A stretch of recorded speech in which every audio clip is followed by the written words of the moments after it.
Let's go. Let's go, baby. New York Knicks. You already know what it's all about. Let's go. New York Knicks, baby. Woo-hoo, what a game. Let's get it going. Let's get it going. Let me get into this monologue. The New York Knicks entered this matchup up 2-1 against the Philadelphia 76ers. And after all the whining after game 2, the crying for fouls, and then getting the dirty plays that we saw in game 3, the New York Knicks had to come into this game with a chip on their shoulder.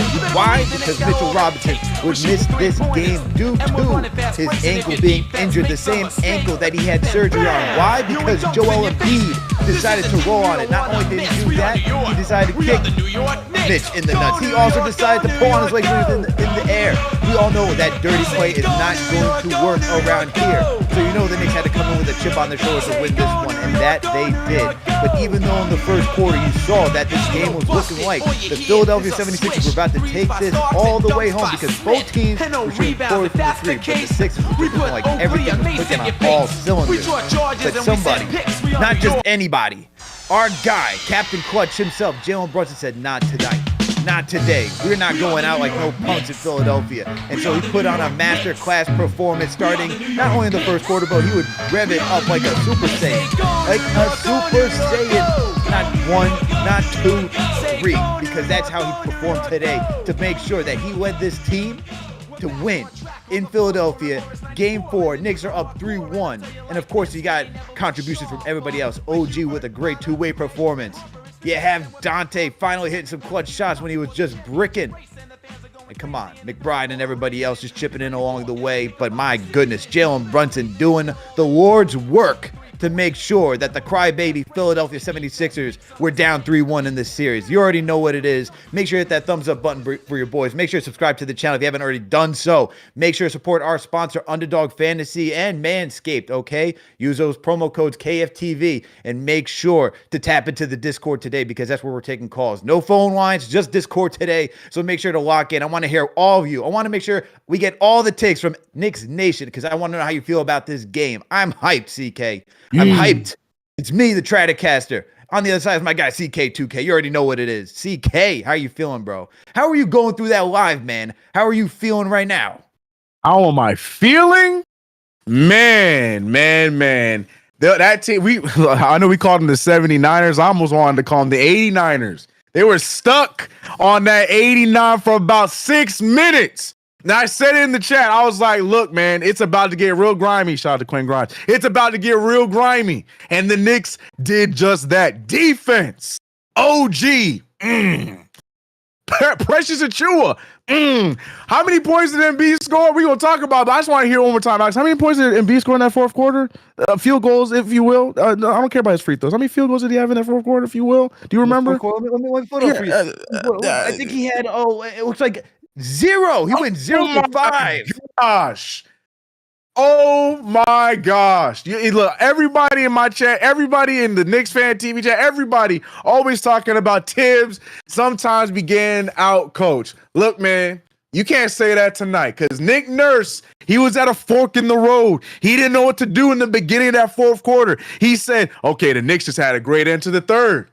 Do I sit Embiid, or do I have to just let him fight through it and hopefully we can get this momentum back? He chose the wrong road, because Embiid ain't built for 43 or 44, how many minutes he played. He ain't built for it, because he was non-existent that fourth quarter, as the Knicks went on to outplay the supposed better team in this series. Without Randall, without Hartenstein, who was in foul trouble, without even bucket, without Mitchell Robinson, because his other ankle got twisted off by your best player, without whoever you want to name, because all we needed was who we had. Next man up, JB 47 almost had a 50-point game with more field goals than what Embiid did. Imagine if JB had 21 free throws. I can go on and on and on, Alex. I'm hyped up. Knicks in 5, Alex. Who said it here first? Knicks in 5. You wrap this thing up. We got one more game. We got another game on Tuesday. I won't say one more game. We got another game on Tuesday. I'm still rocking black shirts. All right, it's still business until it is all over. But my goodness, let's start off with Jalen Brunson, man, because this guy who had 2 tough first games against Philadelphia, you know, he had a solid performance. at 39 points, I believe, right? In game 3, but it wasn't enough to stop Joel Embiid's 50 points. By the way, that was helped by the Zebras because they gave him 21 free throws. So, they had to do something to skew everything over there, all right? They finessed that game.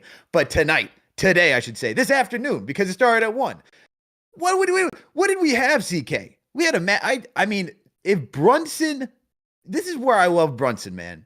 Yeah. They threw the kitchen sink at him today, and he finally got into rhythm, and he said, you're not going to stop me. I'm going to go at my pace. He didn't feel rushed. He took everything at his own pace.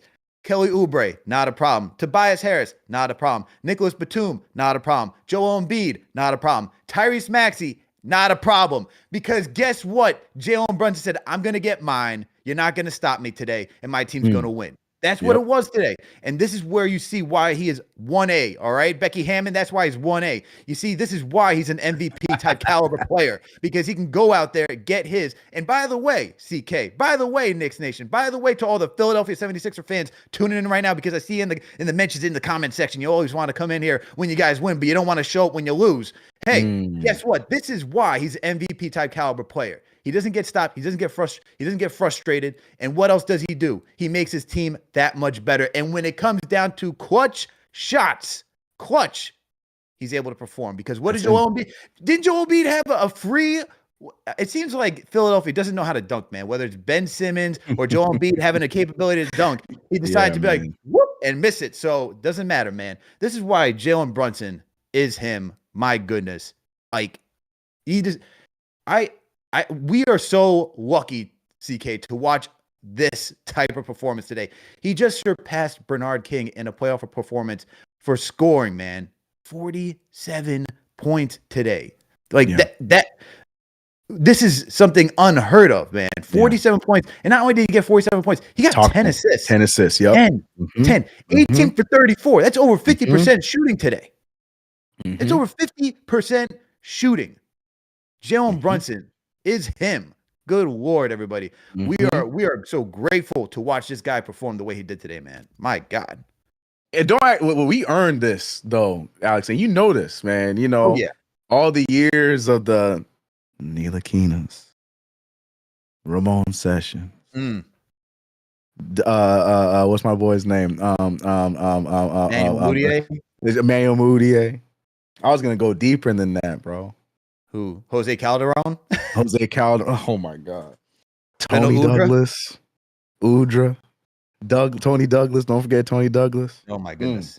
One of my favorites, and I was hoping he would be him, but he wasn't him. Torrey Murray. Look, we went through so many point guards, Alex.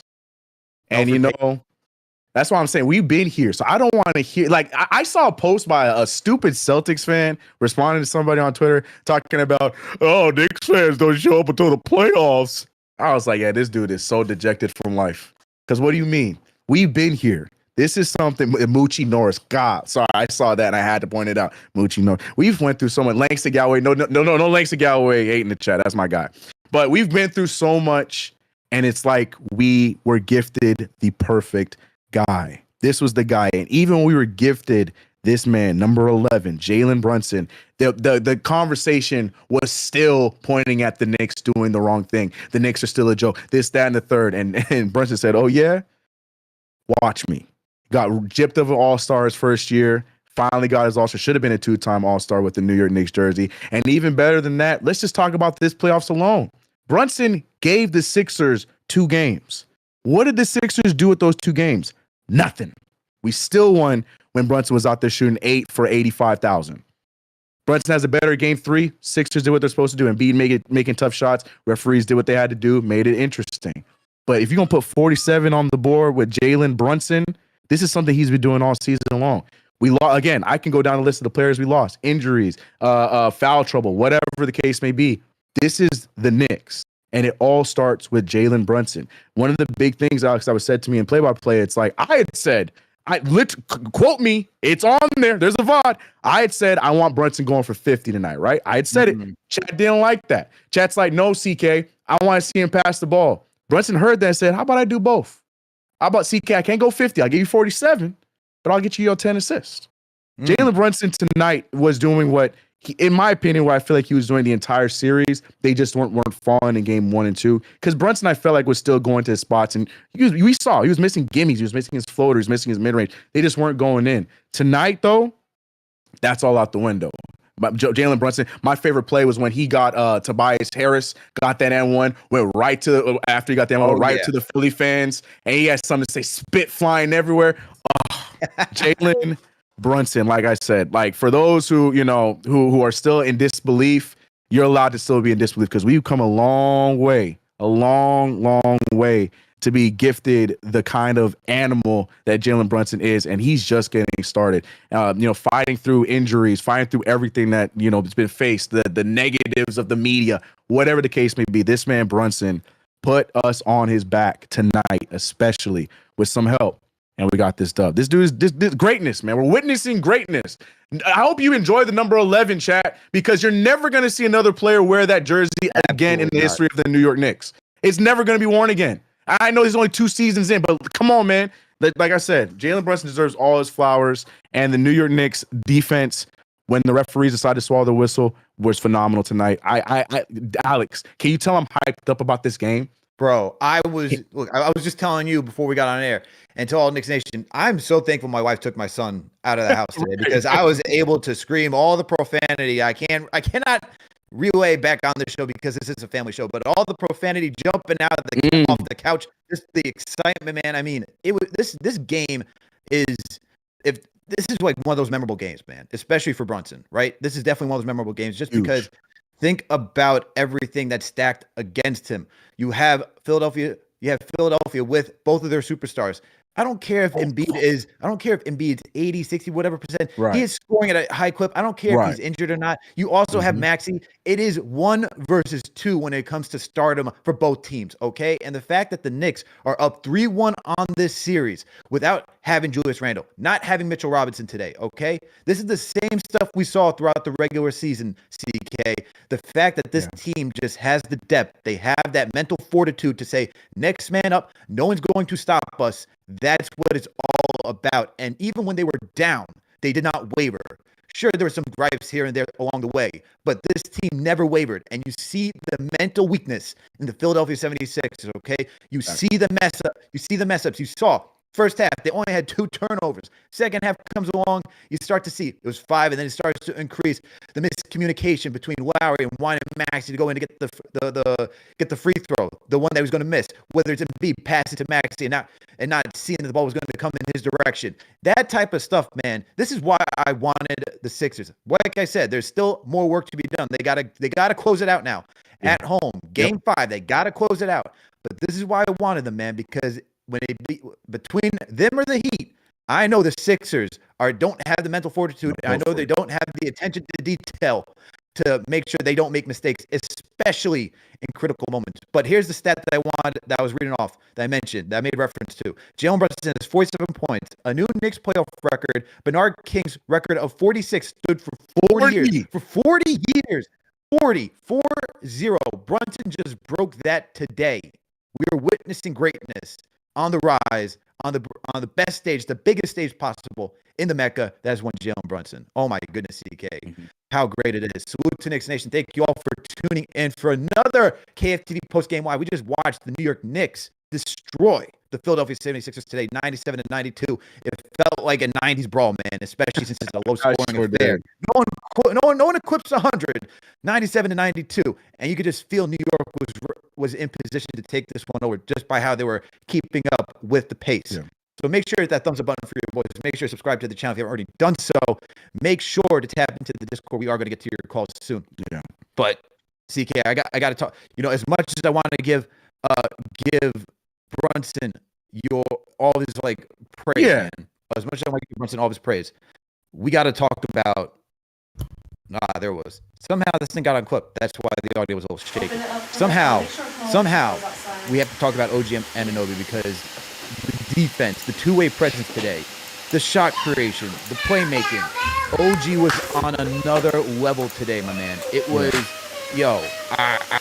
I'm just impressed with how OG has just stepped up because the first 2 games, defense, he was okay to solid going against Tyrese Maxey. We get that. Maxey is a player, he can get to his spots very quickly.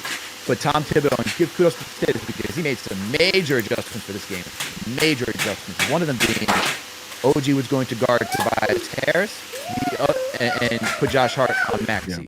And we see with OG as a free safety, being able to help on the post. The second one was him guarding Embiid in the second half. That was the second big adjustment. After Hartenstein not fouled out, you got 5 quick fouls. Wait, what's up? Hey, let's push over to Zoom. Okay, should we just mute ourselves in Discord? Yeah. Okay. All right. Let's go over to Zoom. Yeah. Sorry. All right. We're back over to Zoom. We're back over. All right. How's the audio? How's the audio? Better? Yep. How is it now? Let us know, yes or no. Do we sound better? Do we sound better? How is it now? Yes, I see meow. I see you're all talking about my cat. Why y'all like seeing Wally walk through? How's the audio now? Audio sounds like Burke's play. Still, yeah, we gotta wait for him to catch up. There we go. Now it's there. Better. It is. There it is. All right. Cool. Now it's better. There we go.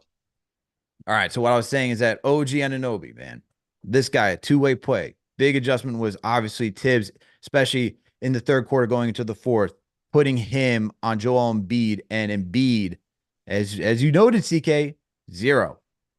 Goose egg in the fourth quarter. OG shot making too. We could talk about his defense, which has been phenomenal throughout all the season since he's been with the Knicks. Obviously, you did an okay to solid job, as I was saying, against Maxey, but today was the big adjustment by Tibbs to have him be that free safety in the front court to shade off of Harris, help defend Embiid with Hartenstein since we didn't have Mitch today. Then you see him in the second half, end of the third, going into the fourth quarter. He's guarding Embiid. Embiid then is struggling to find a shot with OG on him. Yeah. Forget weight at this point. Just put our best defender on their MVP player, and he was shut down in the second half. Yeah. So not only did he do that defensively, we got to talk about the shot making too, because he was using his body to create his own space, knock down mid-range jumpers, finishing through contact to get dunks. I mean, he had like Oubre, Embiid, everybody fouling him on a putback. And I'm like, wait a minute, that's not a foul? But Embiid, man, he's just showing his toughness. And I don't even care what you say. Just throw the bag at him, man. He is totally worth it. Holy cow. OG Anunoby, got to give him his praise too. Mm-hmm. Yeah, you're talking about OG, throw the bag at OG, right? Oh, okay. Yeah, OG. Yeah. No, yeah, 100%. And one thing I love that OG was doing that it's probably not gonna get as much praise because it didn't work out quite as well, but it did work out, was his attacking the basket. Something that I've been asking for OG to do a lot more consistently. But what he did in that first half, and we saw him clean it up a lot more in the second half, but him going right at Embiid every single time. If he just would control the layup at the end, every single time, Embiid, while he's backpedaling, was having a problem this entire game. Anytime you caught Embiid backpedaling at all, you can tell it was something he didn't want to do. To the point where we saw Brunson have that one wide open layup at the end of the game where Embiid didn't even bother to go over and trying to help because he knew he wasn't going to get there in time. So OG Anunoby, I felt like did such a good job at applying that pressure offensively throughout the entire game. And then, yes, the mid-range jumper. I am the biggest fan of OG Anunoby adopting the Kawhi Leonard mid-range jumper. If that is a consistent thing out of OG Anunoby, count me in, because Kawhi Leonard, when he's healthy, is one of my favorite players in the league, just from the mere fact that he's just efficient as all can be. If OG Anunoby gets that mid-range jumper, it's wraps. I'm telling you, once OG, if that's what he does in the offseason, we bring him back on board. That's his thing. I'm telling you, don't let OG get a mid-range jumper. I'm here for it. I'm signing it up. But but I was just going to then talk about the defense. Yeah, to your point, I love the way that Tibbs and OG and Precious did a good job of being able to go back and forth between the Tobias and Joel Embiid switch off. They did it so seamlessly where it was like perfect. You start with OG on them because OG is so good at denying. Like that, I don't think that gets enough credit because it's just not a sexy thing in the NBA. But denial is huge. And OG Anunoby, like you saw Embiid struggling to get position to even get the opportunity to get the ball. That's all OG. And the fact that the refs were standing right there and letting them play, I was like, yes, this is what we need. Defense is good. Like, this is fun. Like, look at this. Joel's fighting. He's throwing elbows. OG's not even bothered. Afro's getting moved and stuff. He's still denying. And even then, when he would get the ball, then OG's already in position to the point where he had to pass it back out. And then in instances where they were able to shed OG off, Precious steps right into it. It's just the way that they closed out this game defensively. Like, yeah, it was great to see us get the points, and Brunson's night and everything's great. But defensively in that fourth quarter, 89 points for almost 5 straight minutes until they finally started getting free throws towards the end. Like, it was just such a masterclass. And again, I can't say it enough. It's just the perfect description of what this Knicks team has been this season. I feel like I say that so many times in this in these post games, but like this, we're seeing the accumulation of what put us in the second seed happen on a nightly basis. And tonight was just a perfect example. Player gets injured, player gets in foul trouble. It doesn't bother us. We still able to next man up. A guy who has not played a lot of minutes in Precious Achiuwa gets right into the lineup, does a great job against an MVP caliber Embiid, and OG Anunoby, a guy that we traded for in January. He shows the reason why the Knicks and Tom Thibodeau are so excited about him. Goes out there, puts on a masterclass against Embiid. 0 points between the two of them. Yes, he had free throws. I don't care. Field goals, could not get the ball, could not get a shot up. And like Alex said, you glazed past it real fast. He was so shook that he didn't even want to shoot a wide open mid-range jumper to the point where he drove and went into contact. So it's just the way that OG Anunoby and a little bit of Precious Achiuwa just closed out on Embiid. I feel like that it's not going to get talked enough about because Brunson is Brunson, but OG Anunoby tonight was just remarkable. And yeah, I'm with you. Injuries are going to be concerning, so I'm scared about how much, but at the same time, you got to make that gamble because OG is definitely worth it. Absolutely, absolutely, indeed. CK, let's go to the phones, man. I want to go to the Discord and get some of the listeners' takes on what they thought about tonight's game. So we're gonna try to work this out, make sure the audio is working. So just bear with us for a second as we're going through this. Okay, so let's see. Kareem the Dream. Kareem the Dream, can you hear me? I'm gonna unmute your mic, please. Hold on one second. Yeah, Kareem the Dream, can you unmute your mic, please? What's going on? Kareem the Dream, going once, going twice.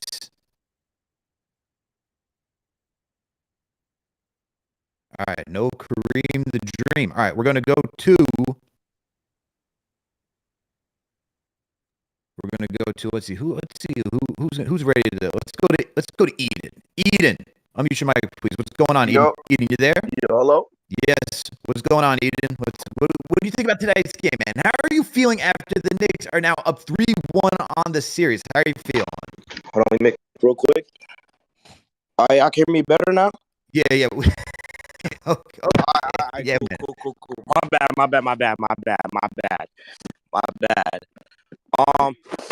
Today was a great win for the Knicks.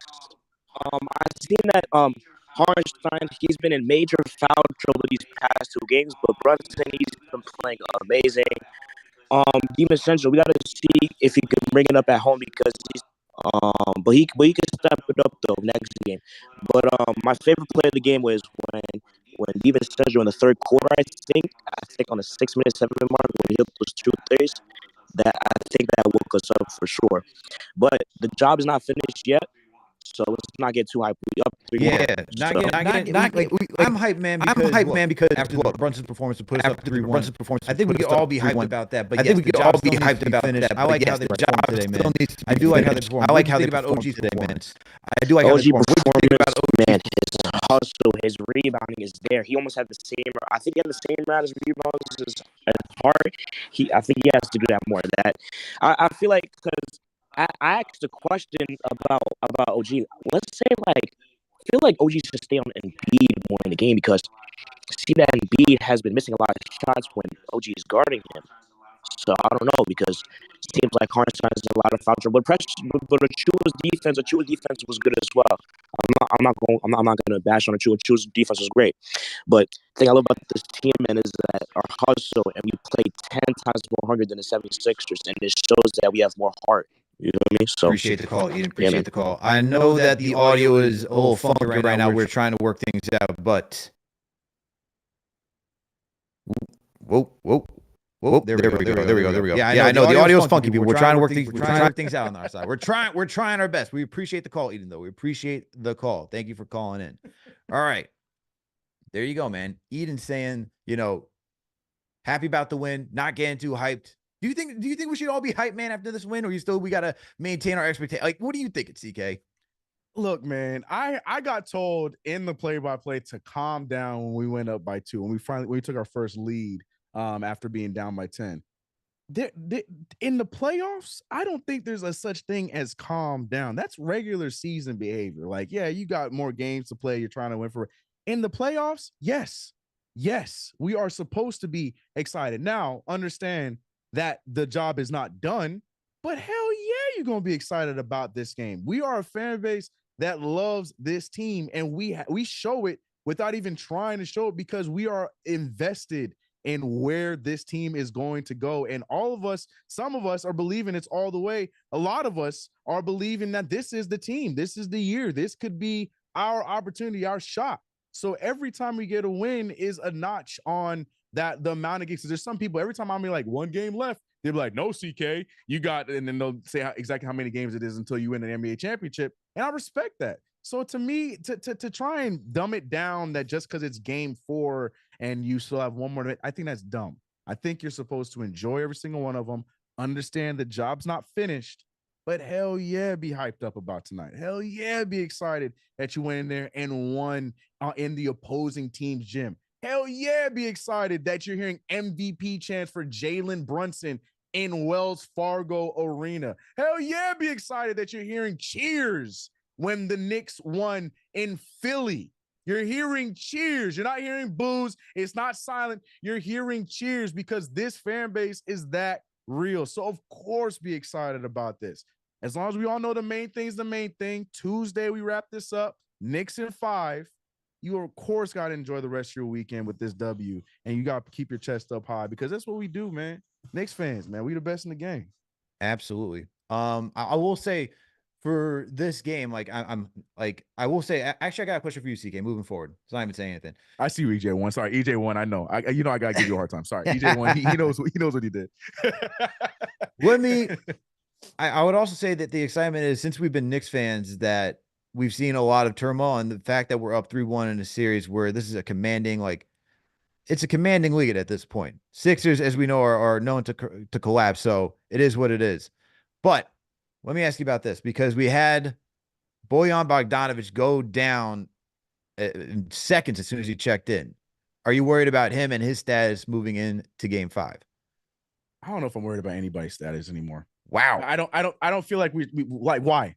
Then this team, bro, like it's like we have, I don't know what Tibbs has done to this team, but it's like we got these androids that are ready for like the next man up, and then they come in. So for all we know, hopefully CP's version of Burks comes out and he has like a masterclass, or if I get my wish, Shake Milton comes off the bench. But tonight, Alex, we ran a 7-man rotation. I'm not saying we should do that long term, but if we find out that the injury is nothing like crazy serious, and we wrap it up Tuesday and he can, hopefully go for the next round, then honestly, I'm not too worried. But with this team, bro, at this point of the season, we're going balls to the wall. I forgive me for it. That's the best phrase I can go. We are just like, this team right now. I can't be concerned about injuries, because every time I think that we're doomed because a big player or someone important's hurt, we go out the next game and either blow them out or make a huge comeback and win. So to be honest, as much as I love Bojan, I'm the double O bogey, the middle-aged Luca, the bodega president. I'm a fan of him. I want him to be here. I think this team is better with him on there. But at the same time, this team is conditioned and ready to go. When it's your time to shine, when your number is called, they gonna hoop. So yes, I'm worried, and I hope we get him back sooner than later. But at the same time, I still feel like we can get the damn job done with or without him, because that's just the identity of this team. Absolutely. That's just how it goes, man. And speaking about people stepping up and taking it to another level, we got to give a kudos to McBride, because he hit some big threes, especially in that second quarter.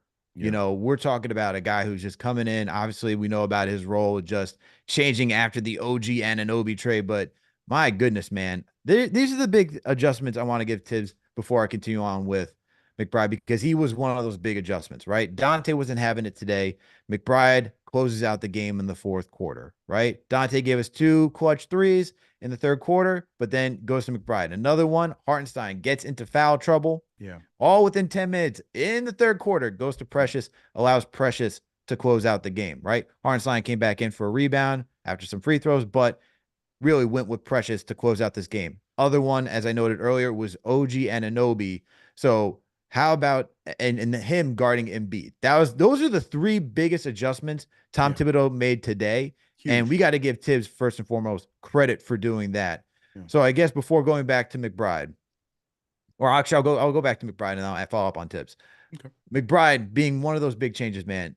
How instrumental he's been throughout these playoffs, because he's the only guy who's been able to somewhat deter Maxey to a certain degree. All right. He's not shutting down Maxey, but he's been able to deter him and still give us some big contributions, man. Just timely shot making on the other end. How about today with the mid-range jumper too, man, over Embiid? Like, it's stuff like that where McBride is just, man, he's gonna have to talk to his agent, man, this offseason, because what I tell you that, man, I know I'm just bad, reiterating, man, because he's been critical in this first round against Philly. Yeah, nah, I'm telling you, I don't know if he gotta join CAA or something, but yeah, he gotta fire his agent, or his agent gotta start paying him out of pocket, because that poor kid got robbed. Yeah, no, and my favorite thing, Alex, about him, the defense is great, but we know that's Deuce, right? And Deuce has done such a good job. Yeah, Max is still gonna get buckets off him, but they're not easy when Deuce is on him. For me, it's the confidence, man, because we talked about it, when Deuce was first getting some minutes, kind of getting minutes, not this season, but the season before. And everyone was concerned about his offense. We would see him in the G League doing his thing, and then come over here, and that thing would be hitting the back of the backboard so tough. But now it's like he has no problem pulling shots on, fade away in the corner, or he's dribbling into mid-range jumpers like you mentioned and stuff like that. Deuce McBride, he's playing like he knows that he is important, and I think that's huge. Confidence, I say, in the NBA is a hell of a drug, because there's some players that are good but don't have the confidence. And there's players that end up being good because of their confidence. And Deuce McBride, I feel like this season, the minute that IQ trade happened, he understood the assignment, and he hasn't looked back since. And today was huge. We got Bojan Bogdanovic going out, so there goes, the only other scoring help we have is him, and he went on that run. You know what I mean? So yeah, Deuce McBride, defensively, we know that's his thing. Watching him play defense is like listening to like freaking jazz. But offensively, the confidence in his offense, I feel like that is something that you can't teach that. You just can't teach that. I don't know if that's his football background. I don't know, but you just can't teach that, because just watching him pull up mid range, pulling up from 3 and stuff off a dribble in the playoffs in a crucial game 4, you can't teach that. Yeah, Deuce McBride deserves all the flowers for sure. But yeah, he need to fire that agent. I don't know who you are, respect to you, but either you start paying him out of your pocket, or it's time for Deuce to move on, because that boy's contract is not fair. It don't make no sense. Not fair whatsoever. But like I said, and what I alluded to, CK, I also got to give Tom Thibodeau his credit today as well, because Tibbs, man, those adjustments, as I mentioned, I mean, this was coaching almost what felt like circles around Nick Nurse today, because the fact that he was able to go to players that don't necessarily get as much burn as some of the others. Like Dante typically gets more burn than McBride, especially when everyone's fully healthy. You talk about Precious, who wasn't a factor in the first 2 games, gets some minutes in the third game because Mitchell Robinson gets injured. So we don't have Mitch for the rest of that game. You don't have him this series. So he's coming off the bench today as well. And then you talk about OG being that free safety, and then just guarding Embiid straight up in the third and fourth quarter. Those type of adjustments and trusting of the players is so critical for someone like Tibbs, because we've seen him be so rigid in making such changes mid-game. And I felt like those mid-game changes is just something that has really been another level to Tom Thibodeau coaching this season, right? From an offensive standpoint during the regular season, we saw he incorporated more movement to help Brunson and everybody else get more involved in the offense. Today, it's trusting the guys who were strong and just performing well enough to make sure that they close out the game. But you also got to give him credit too for even trusting Dante for in that third quarter, just to say, you know what? I know it's not working out. If he just gives us a couple of shots, that works. And that he did. He gave us 2 critical threes that were needed, man. So Tibbs has been coaching his butt off this series, man. Today, I just felt like with Brunson's performance, OG's performance, I'd probably have to go with Tibbs being that third guy today if I'm going in the ranking orders of like, of I guess just exceptional play or just exceptional strategy at this point. And you got to give Tibbs that credit for today's game. Yeah, for him to fight his urge of hoping to force Dante back into the game and keep him off the bench, and also not going back to Isaiah Hartenstein, because he had a foul to give, but because of how that unit was playing defensively and getting timely shots, and for him to let them rock, that's something that we've seen in the past where the template coaching is what a lot of people like to call it. Tibbs did a really good job adjusting to what he was given tonight, and it definitely helped us close this game out and get the victory. And something else too, being able to, figure out the rotation on the fly, missing one of your key bench guys, and figuring out, do I just instantly go to Burks, or do I instantly go to a Milton, or whoever it is, or do I rock with the guys who are ready for today and use them in different ways? And then we figure that out later on. And I think he made the right call by not, injecting anybody new when things were working out with the guys that we had and stealing the win. So yeah, I 100%, I'm someone that very critical on a lot of Tibbs things, but tonight I was for real. Like tonight with the rotation, the way he handled it, I thought it was great. I genuinely thought that Dante was going to get back on the floor. I thought Tibbs was going to get in his own way. I was like, man, this team is cooking right now. Hopefully keeps him out. And Tibbs, the game plan he had set with those guys, they did their thing. So definitely gets props for tonight's game for sure. He made the adjustment just like how he did with Alec Burks by putting him in the trunk. So salute to Knicks Nation. Thank you all for tuning in for another KFTV post-game live. You already know what it is. I'm your host, Alex Trataros, aka the Tratacaster. With me on the other side is my guy, CK2K. If you're trying to call in today, we're having some troubles with the Discord, so we're going to take your questions through the super chat as well, because as you've heard, the audio's a little choppy. So if you want your questions answered, just throw it in the chat. Super chats, we'll be reading them in just a moment. All right. But first, we got 2. All right. And we got 3,000 of you in here. All right. We got 3,200 on the check-in right now. I just noticed that. So make sure that thumbs up button for your boys. Make sure to subscribe to the channel. Come on, guys. You got to hit that like button. Help the algorithm. Help Knicks Nation just get out there and help make sure Philly fans just see what is going on right now. All right. I want the algorithm to be so crazy right now that not only a Knicks fan base, not only more of Knicks Nation is finding us, but make sure that the Sixers fan base, so that way they can tap in and just cry as well. So let's get back to this read. All right. Because we got Manscaped. So you know what it is. This show's sponsored to you by Manscaped. So let's get into this ad read that I know you're also ready to hear. Look, this episode is brought to you by the spring cleaning champions, Manscaped. This season, make sure to groom your carpets and the drapes with the leaders in below-the-waist grooming. Clear out the winter bush with Manscaped's Lawnmower 5.0 and watch your confidence bloom like the springtime flowers. Embrace the season and join the 10 million men worldwide who trust Manscaped with our special offer. Go to manscaped.com and use promo code KFTV for 20% off and free shipping. Come on, guys. Support our sponsor, Manscaped. They give you all the great products. As CP said on the other post game, during the watch party at Sucker Punch, he gave away a Lawnmower 5.0. Look, no testimonials, but everyone on the team has got one. We all stand by it. Make sure to go support our sponsor today and use that promo code KFTV to get 20% off and free shipping. All right. Had to do that. So let's go to the super chats now. Let's see what we got in here. There's a lot of super chats. We're going to try to make sure that we get through all of them because that's what we got to do. All right. Where to start off? Hold on. I'm looking for where this thing started.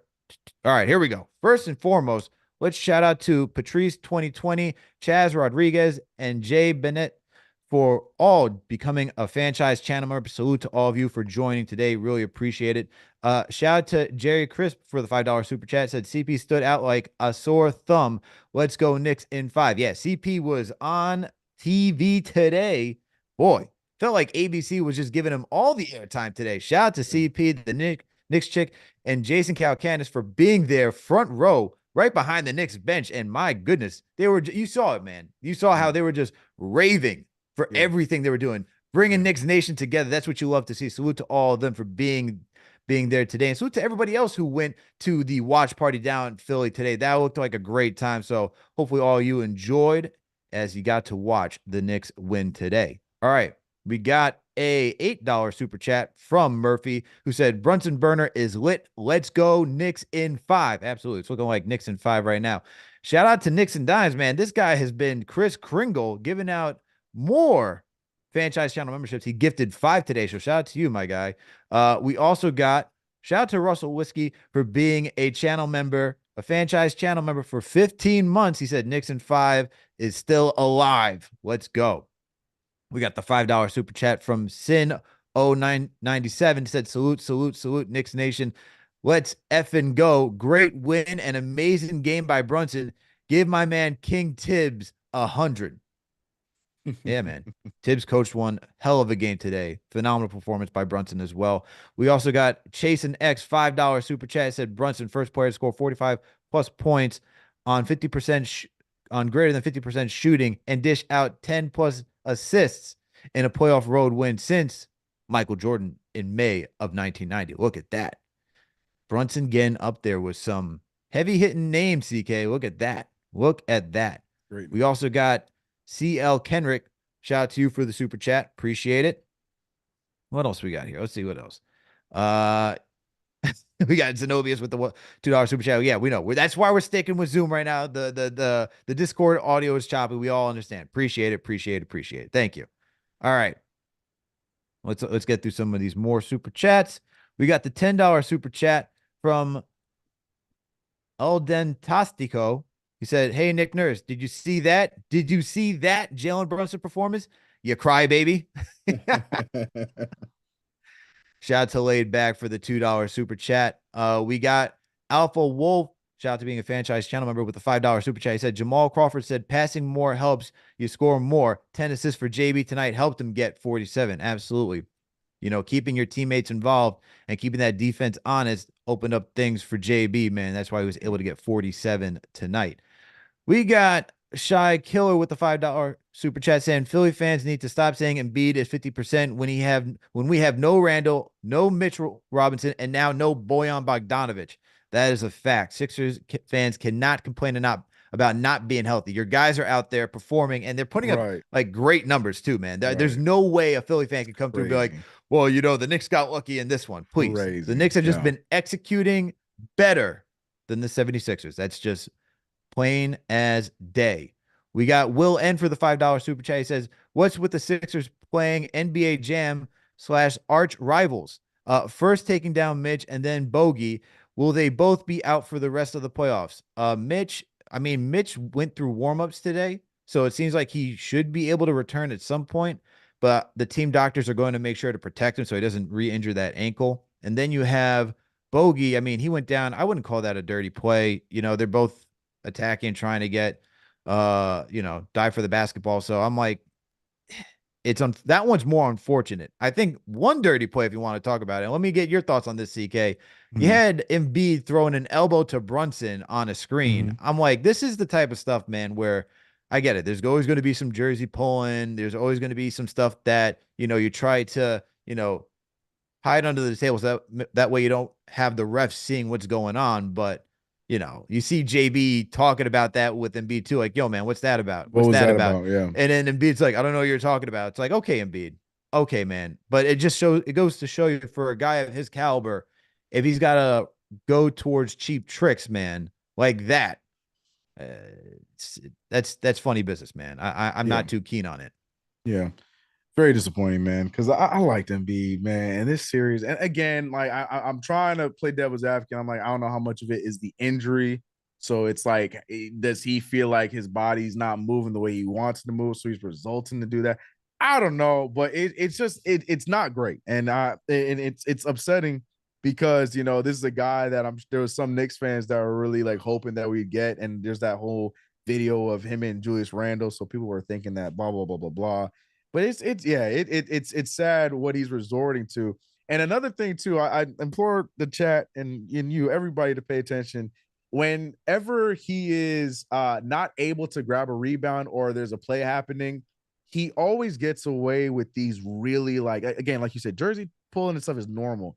but he gets like if on missed screens or on cuts and stuff like that, he be throwing these random, dropping his shoulder randomly, throwing elbows and stuff.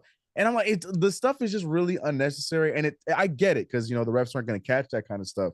But it's just things I'm just not used to seeing him do. You know what I mean? And, that play you mentioned, the Brunson play was one that got caught. Even him, I feel like him landing on Hart. I know you could say it's a little bit of, it might have been clumsy or whatever. I don't know. With him, it just feels like he's had a crazier low light reel than Bam Adebayo when it comes to these injuries. Hell, we probably get into Draymond Green levels of, almost injuries with them. I don't know. It kind of feels like it's like he's upset with his body for not being able to do the things that he wants to do because he's not 100%. But like to resort into like the elbows and the shoulders and stuff like that, it's weird. It's really weird. But him and Lowry, they're a pair match made in heaven because the two of them, the flopping gods. Oh my God. I can't stand enough. them, I cannot stand Kyle Lowry, dude. The two of them are made for each other, man. How was he this annoying on Toronto? Yes. Was he this annoying on Toronto? Yes. Alex, explain to me how this man got a foul on Brunson while Brunson was on the floor. I'm still waiting for an explanation on how that's a foul.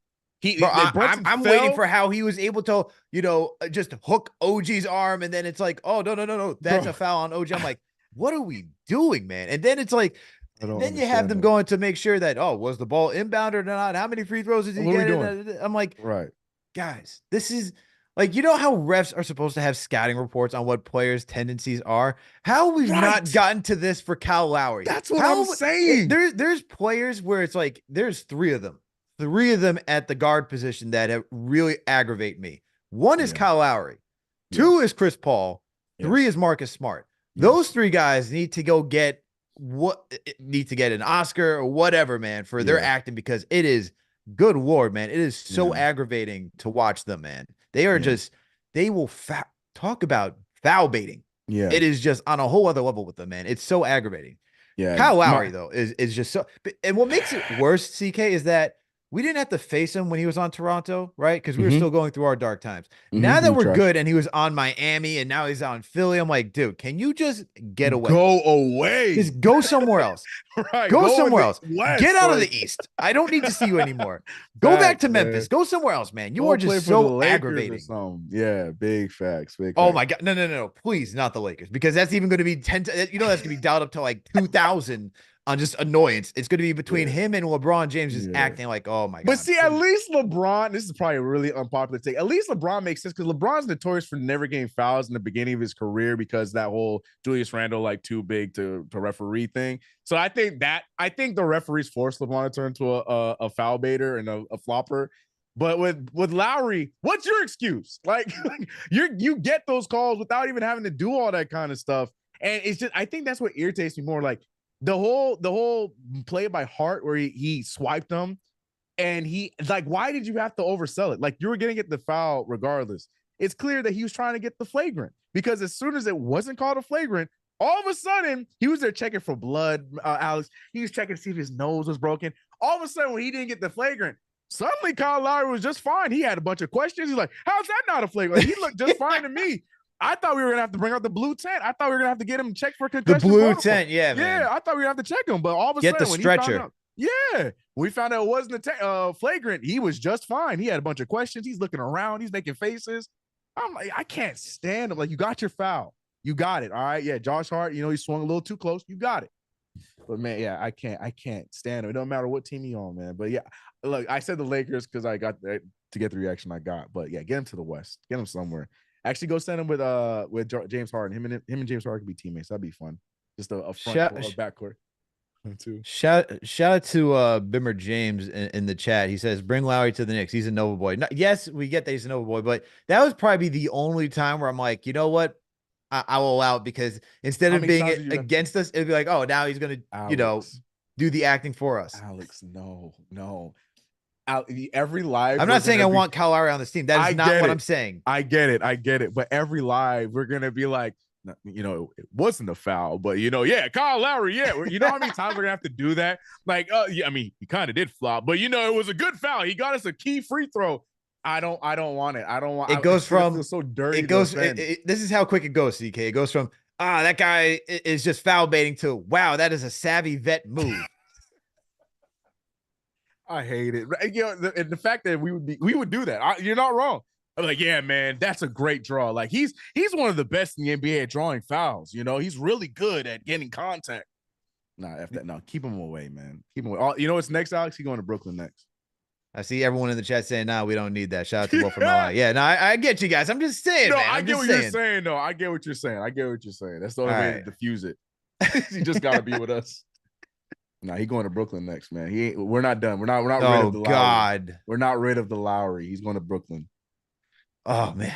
And when Brunson, like, I guess had to go back to the locker room after the play on Lowry, I was about to just take it to a whole level for my anger towards Lowry. I was like, if he took out Brunson, we got some real problems. Yeah. But anywho, shout out to John Paget for the $5 super chat. He says, do we have leverage with Isaiah Hartenstein this summer? I want to keep him, but he's not a top tier contract player. He's been getting embarrassed. Look, I think the one thing after today's I think the one thing from today's game where you watch Hartenstein is that this is where you miss Mitchell Robinson, because Mitch has learned how to keep his arms up when defending Embiid. And then you watch Hartenstein, you know, he's constantly, this is in every single game, man. He tries to reach in and try to like swipe at the basketball or just like somehow to deter Embiid from pulling up for a jump shot. But every time he tries to swipe at the ball, Embiid is just able to do the up and under, draw contact. I mean, that is essentially how he got Hartenstein into foul all in the third quarter. And so Hartenstein, I mean, he has his flaws like any other player, any other role player in the league, but I'd still want him on this team just because he's been valuable. But today, just not a good performance from him, especially in the third quarter. And I'm so glad you brought that up, because I want to ask you, because that's the thing. Like, it's just, you have to realize who it is he's guarding, because Hartenstein, any other center, anybody that's not named Embiid, like a I don't know, name other centers or whatever he would be guarding on other teams. That's the kind of defense he was playing, and he would be getting those strips. He'd be getting those blocks. He's making these guys shoot low percentages, and he's getting away with that stuff because they're just not at a Joel Embiid level of being able to turn those into fouls and stuff like that. So it's like, it's a give or take for me. You know, he has to realize that it doesn't work with Embiid, because Embiid is an MVP caliber flopper. He can figure out how to turn that into contact. And I think that's the issue with Hartenstein. But to clump it and make it sound like that's just who Hartenstein is, I don't co-sign that. I just think he's just up here guarding a high-level guy, and he is, in fact, getting, you know, Embiid's getting the better of him. But that, to me, does not take away from what Hartenstein has done in every other situation against other teams that he's done a good job at protecting the paint against. So, yeah, I'm with you. I really hope we can find a way to get him, but some team is going to overpay for him. Like, some team is going to throw a lot of money at him. And, yeah, we're going to have some decisions to make, but I don't want to talk about the offseason yet, because I don't want to think about that. Yeah, I'm not trying to talk about offseason moves right now. We're in the midst of playoffs right now, CK. We don't need to think about the offseason right now. I don't want to think about that right now. But, look, it's Embiid. He's an MVP type caliber player. There's very few players that could shut somebody down of that magnitude. So I'm not upset with Hartenstein. I mean, what's frustrating about today's matchup is that you don't have Mitch, right? Yeah. So knowing that we don't have Mitch and then saying, is Precious going to be ready? Well, what happens if Precious isn't ready for that matchup with Embiid? And look, Precious had some good moments, especially in the fourth quarter, but throughout the game today, there were some, especially when it came to just getting easy layups, man. My goodness. Lock in, Precious. Lock in. Oh my God, don't get me started. You can't be around the basket and be missing bunnies, and man. Fading away. Why, Alex? It's 101. Like, you got the rebound. It is just you in the basket. Why are you going backwards and shooting instead of going into the basket? I guarantee you that's an and one every single time, especially when you got Embiid or a Tobias on your hip. It irritated my soul, because I'm like, you're shooting yourself in the foot, Precious. That's a gimme right there. And then when he Yeah. missed that dunk and tried to put it back down, I was like, yeah, this is a wrap. Precious, keep playing defense, man. We'll try it again next game. Like this is it's not Try it working again tonight. next game. It's Yeah, not working tonight. you talk about nerves for sure, man. Talk about nerves for sure. But I will give him Yeah. this: when it came to the part of the when it came to the fourth quarter, where it mattered most, he did what he needed to do. Correct. He got a block on Embiid, shot clock Correct. violation. You know what I mean? Correct. He drew a foul in order to keep possession. You know, especially where we talk about this team just being known for their offensive rebounding and just second chance opportunities. He was critical in drawing that foul as well. And there were other moments throughout the game too. But look, man, just work out the nerves, man. You're fine. You're right there, Yeah, Precious. yeah. I mean, I don't need to see you get blocked by Paul Reed again. You're going to be better than that. You got to be better than that, my guy. You got to be better than that. All right. Let's get back to some of the super chats. We got a $10 super chat from Gary Riker. He says, Deuce, our Knicks fought so hard today. This is why I love these Knicks. Absolutely, man. This team just does not stop battling. We got the $5 super chat from Kareem. Shout out to Boogie Down Bronx Precious. His defense saved us. Tibbs masterclass. Like I said, Precious was instrumental in the fourth quarter down the stretch of this game. Tibbs did have a masterclass performance. Shout out to BB Sharp 99. Welcome to the franchise channel membership. We got a $50 super chat from Blue. Shout out to you just for a $50 super chat. Really appreciate it. What's up? Shout out to Terry Cal 2. Welcome to the franchise channel membership. We got shout out to Tony Rivera for the $2 super chat. We got Eric L. Beats. Eric L. Beats, our guy, has been holding it down at Sucker Punch, DJing up a storm. Salute to you, my man. He's been a franchise channel member for 15 months. Salute to you. He said, Black Hoodie Tuesday, take care of business. Tuesday night, come through the KFTV watch party at Sucker Punch Bar. That's right. Go make sure to hit up Sucker Punch. We've been doing it live every single time for all the watch parties, every single game for this first round match. So make sure to head over there. Eric L. Beats is on the ones and twos and doing a phenomenal job. So make sure to go check it out. We got William Ronan. Shouts for you for being a franchise channel member for 3 months. Flowers to Tibbs. He said flowers to Tibbs for getting all the bench players ready to step in when the going gets tough. Hey, man, look, through the regular season, you got to give Tibbs kudos, man, especially for relying on his bench and getting through the difficult part with not having Mitch, Julius, and even OG. I mean, all these guys had to step up in a major way to make sure that we got to 50 wins. Yeah. And so those reps were critical, and you're seeing it right now in the postseason, especially if you want an example. Look at Miles McBride, man. The moment is not too big from him, and that's just trust from a head coach and just giving these guys an opportunity to play. We got a $10 super chat from Chuck D. Throw a hashtag PE in the chat. Shout out to Chuck. He says, I make no predictions, nor do I gamble my money. We know we can't have nice things. However, this is a testament to winning players creating culture over overpaid, losing superstars. Yeah. JB Godzillard, Philly. Woo. Tough. Hey, that's a preach, too. That's a tough preach from Chuck D. Shout out to you. I agree with that, man. I mean, we're seeing it right now with just teams that have a lot of name power and that are not executing in the postseason. You're seeing it right now. Yep. Look at the Suns. Look at the Clippers and the Lakers. Yeah. I mean, Lakers have a whole bunch of issues, but if I'm looking at like just a team with a lot of superstar names, I mean, I'm looking at the Clippers and the Suns, right? You got Beal, Booker, and Durant on the Suns, and they're down 0-3 to the Timberwolves, and they have the chance to sweep them tonight. Swept. And then you have, the Clippers who got game one on the Mavs, but the Mavs with Kyrie and Luka are showing that they're the more dynamic team. And they're coming through, man. So, look, can't overpay for everybody, and you got to create a culture, man. And isn't that what was all discussed when, Katie and Kyrie all decided to go to Brooklyn? Like, culture. Hey, man, it's nice that it's on our side now because, wow. Yeah. Wow. Yeah. All right. We got a $5 super chat from Hasib Main. He says, bad games from Hart and Dante, bad free throw shooting, no Bogey or Mitch, and we still win. Yeah, it was. Let me ask you about that, CK, because Josh Hart, Dante DiVincenzo didn't have great games today. Right. What'd you think about Hart's performance? I'm going to start there. Hart? Yeah, Josh Hart? Yeah, Josh Hart. Yeah, I mean, he was Josh Hart. He still played what 42 minutes tonight. Look, the way he was out rebounding Embiid and Tobias and stuff like that, like that's what Josh Hart gets those minutes for. Yeah, yes, because he's our leading scorer or well, one of our main guys so far in this series statistically. Not obviously, we know Brunson's our guy. Yeah, you want to see him score at a higher level. But 17 rebounds, we're not gonna act like that's not happening. Like, yeah, the 0 for 7 is not great. I hate that he's 50% from the free throw line because he had too many opportunities.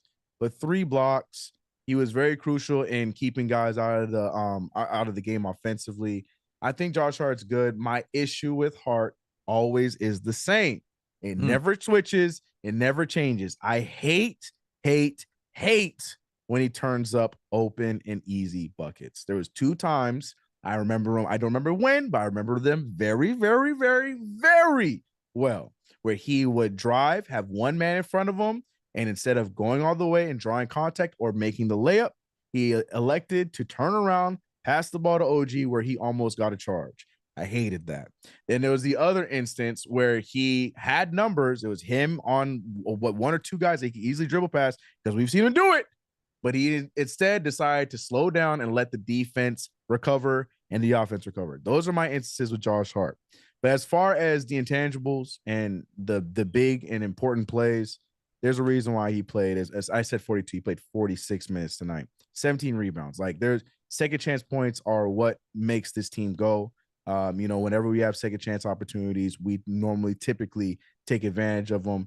And I feel like you got to have them out there, especially when you got the likes of Embiid out there trying to get doubles every night. You need as much help to get the rebounds, so you gotta let them play. But offensively, I just hate that he turns down shots that Josh Hart can make.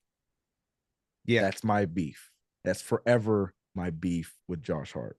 He played timid today, and you saw that from the get-go where he was not really looking for his own shot, as you already talked about. And it's just when he does that, it hurts. Like, it hurts the game because then you're not making the defense stay honest. And bingo, because he's not attacking the rim. Like, thankfully he did try to attack the rim in some instances. I was shocked that he even didn't try to attack in space, man, or like in transition. Exactly. I should say. That was very weird. He didn't do that at all. It was today. weird. Yes, that's what I'm saying. Yeah. And I think it was just a really off game for Josh. I mean, 5 fouls.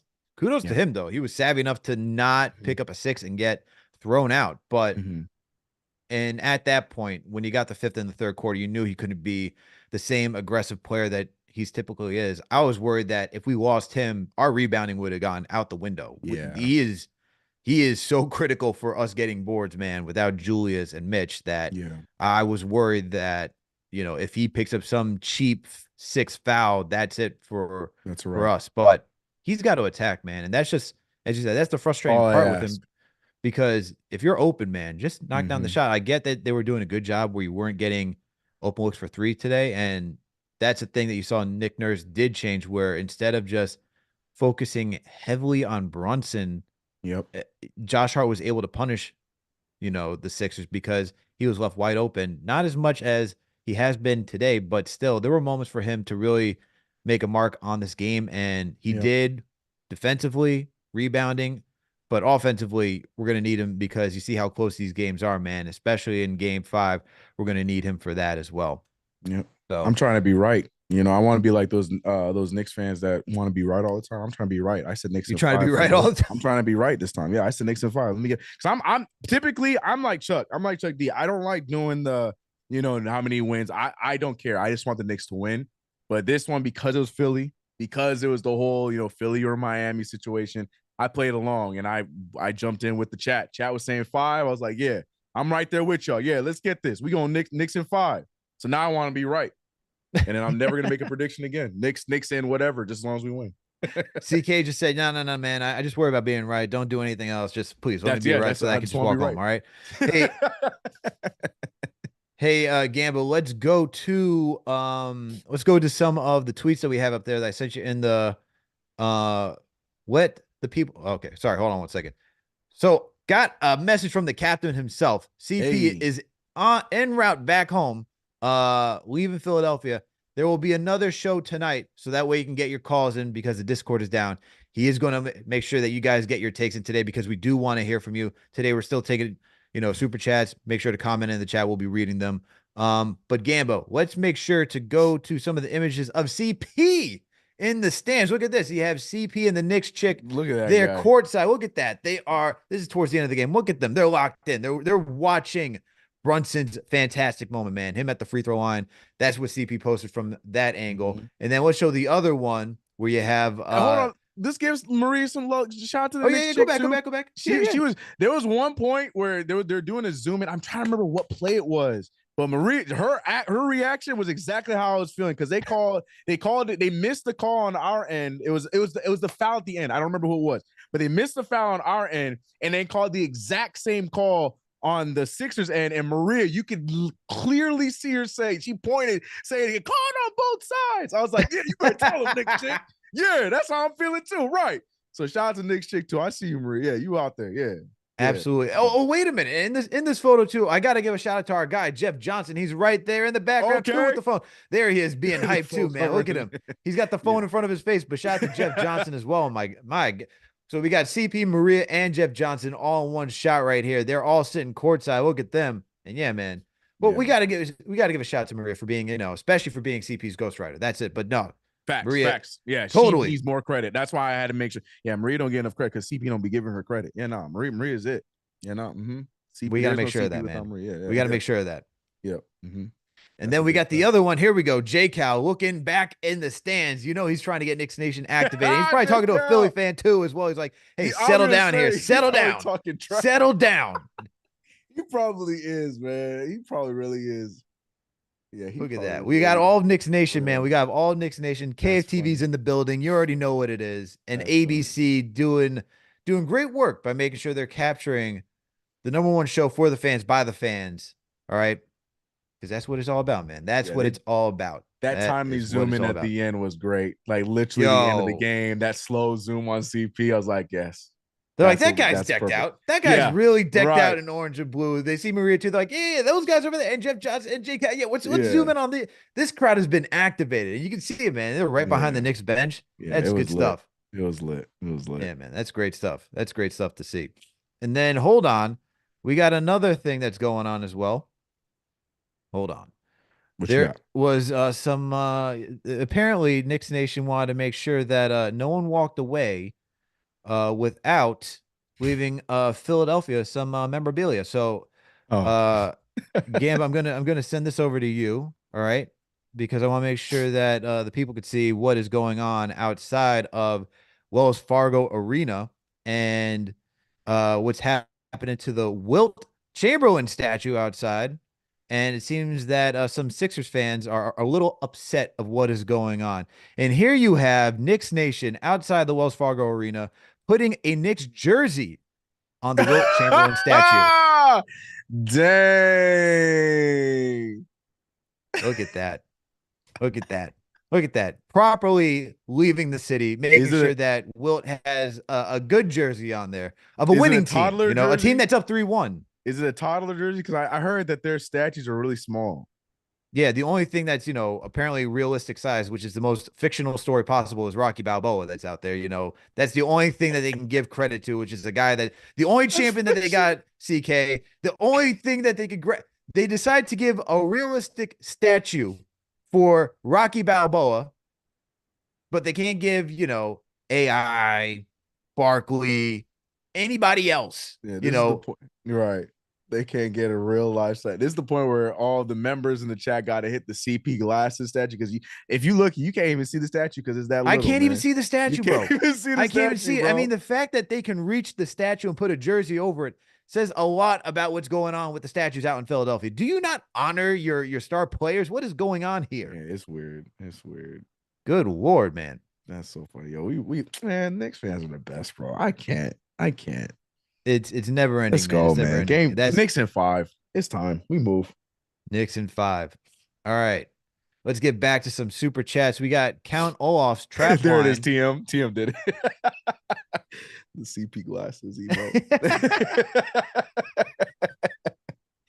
oh, man. Oh man. Let's go to shout out to Count Off for the $10 super chat. He says, was in there live and Philly fans cheered more and louder for the damn chicken nuggets than their own team. Shut those fans up, and half of them left after that last Brunson and won. Let's go Knicks. Oof. I mean, you could hear it through just the broadcast today. Yeah. Knicks fans were in there heavy saying, let's go Knicks, man. Like, this is our MVP. Fan base is like no other. This is no fair weather fans with that Boston fan, whatever you want to say, man. I mean, I talk to Boston fans out here. I'm like, how do you feel about the team? Half of them, or more than half, are like, we're not really tuned in until they make it to the ECF. I'm like, that must be very nice and very fair where the fan is. I can't. Oh, yeah, Celtics so, and like, get out. That's of here, like Laker fans too. I can't stand them, bro. I said this last year. I was at that Knicks double OT game, and I had Celtics fans behind me asking, like, where's this Quickly kid from? They're like, where's this Quickly kid from? I was like, isn't he a St. John's product? I'm like, yo, what? I was like, this kid did not go to St. John's. And he's like, yo, where did Mitchell Robinson go to? I have no idea. Like, what college did he go to? I'm like, yo, you don't even know where Mitchell It's like, they don't even know, man. Like, they do not There's obviously every faction of a fan base that tunes into the NBA, and all that. Yeah. But I feel like when you talk to a Knicks fan, they know what's going on, not only for their team, but the league. Mm-hmm. When it comes to some fans outside, it's like, where's this guy from? Where's that guy from? Mm-hmm. Like, you don't tune in to your own team. And I guess this is like that, that nose up in the air where it's like, oh, we got so many banners. What do we care about, man? What do we care 100%. About? 100%. That's what it is right there. Because Laker fans the same way, man. Laker fans the same way. They're not even watching. I know homies. They're not even watching this series. Like, I was trolling my homies on that game yesterday because I was like, man, Denver's easy. Look at this. Like, you guys whooped them. Like, what are you talking about? Why are you guys struggling? Because they're like they're so like, ugh, we're not winning this year, so who cares? We're not watching this game. Yeah. Lakers and Celtics fans. Yeah, this. It must be nice, but I couldn't imagine, bro. Couldn't be me, man. I love it here. Yeah, to me, this is what makes this run, this journey, this hopefulness so worth it, because you got to go through the downs, and then when you get that up, man, the league, any sports team, I don't care if it's basketball, baseball, football, they're not ready for the Knicks to win a championship. If the Knicks win a championship, the world will not exist. I will tell you that. I will tell you that right now. Yeah, that's it. Shout out to Trey Miles for the $5 super chat. He says, yo, shout out to all KFTV fam. We came for at least the split, and we got that now. It's game 7 on Tuesday. That's the mentality. Hashtag New York forever. Yeah, game 5 is going to be like a game 7 mentality. You close out that series, send them home, get some rest. All right, allow Mitch and everybody else to get healthy for the next round. That's what it's got to be about, man. Win game 5 on your home court. Don't give Philly a chance. We're not going back. Right. Bury him. Put him in the trunk. All right. Put him in the trunk. We got that. Yep. We got that KFTV emoji. If you're a franchise channel member, throw a put him in the trunk emoji in the chat. I need to see it right now. All right. Yep. We got another $10 super chat from the rhyme animal himself, Chuck D. Yeah. Put a hashtag PE back in the chat. He says, Philly doesn't know what to prepare for other than the head of the snake, JB. They couldn't breathe the final 5 minutes. They were dazed, gassed, and confused. The new NBA is 48 minutes, 94 feet. CK saved our ears. Shout out to you, CK, for the play-by-play, because unfortunately I had, I had you on the screen, right? And I'm listening I have you on the screen. Unfortunately, because I know you get to watch, I know you're watching the game, but I know you get to mute it a little bit. So you have to listen to RJ and Ryan Rucco go off.